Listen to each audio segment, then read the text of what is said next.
Reese, my little sister isn't that love. It started exactly 18 months after I was born.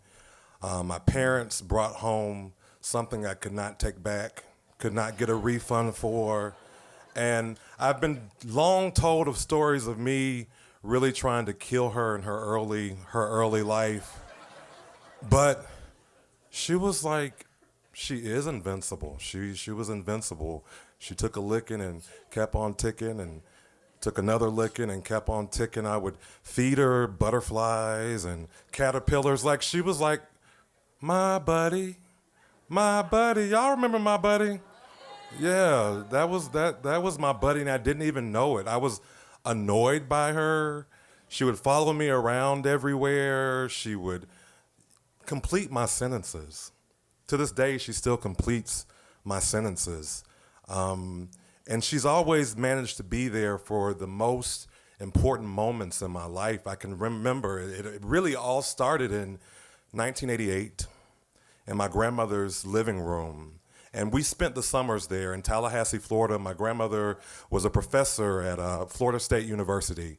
So we would spend summers down there, and we would not just sit around and watch TV, but we went to museums. We did a lot of educational stuff. And speaking of television and TVs, my grandma ain't have no damn cable.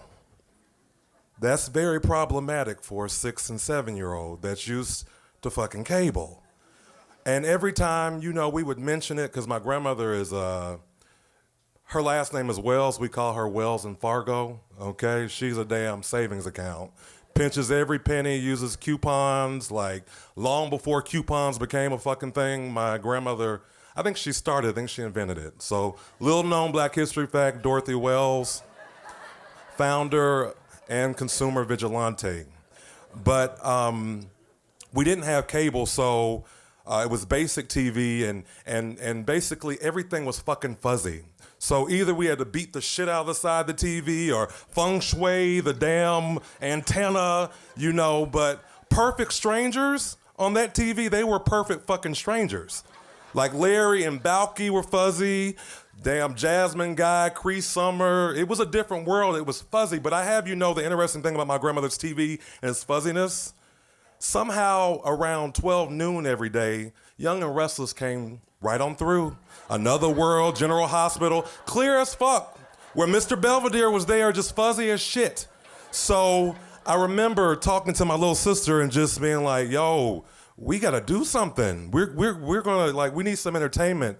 And that's the moment where I discovered my writing, where I discovered my performance, where I discovered my playwriting, my poeming, and I discovered my best actress in a made-for-living room TV, movie, play. My little sister, who basically would stand there and say whatever I told her to say, and we would have classic lines. Like she would be like, I'm pregnant, and your dad's the father, because we were fluent in all things bold and beautiful and Brooke Forrester and shit.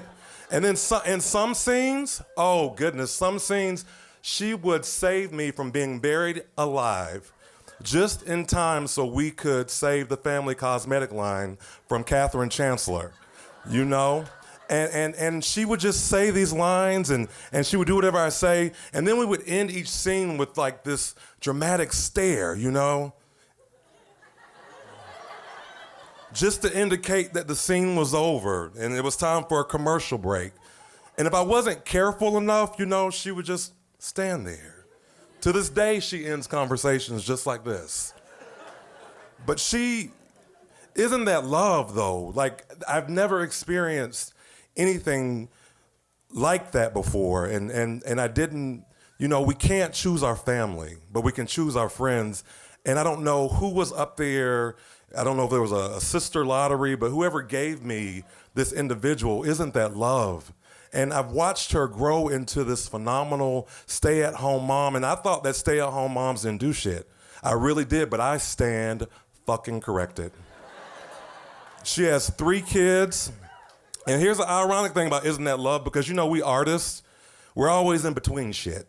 You know, whether it's a gig, a bill, or other artists, we're always in between shit.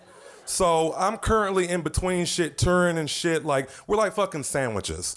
So I'm peanut butter and jellied on her couch right now. And her kids are around, and it's really been a long, hard year for both of us. But just like my nieces and nephews, just watching them play, hearing them giggle, seeing her face every day, isn't that love? Like, sometimes you have to go back home. You have to go back home. And even if it hurts, there are people that can remind you of the love there. Even when you're down, like you isn't that love? This little sister that I tried to kill. I really did. And it wasn't my intent, and I'm glad I didn't, because I can honestly say that I probably wouldn't be standing here doing this poem. Like, she's just been so supportive. So we never had any sibling rivalries or anything like that. And she needs an Oscar for, you know, dealing with me and participating in those wonderful living room plays, participating in my real life plays. She's always been there right beside me, no matter what, even if I tried to kill her. Isn't that love?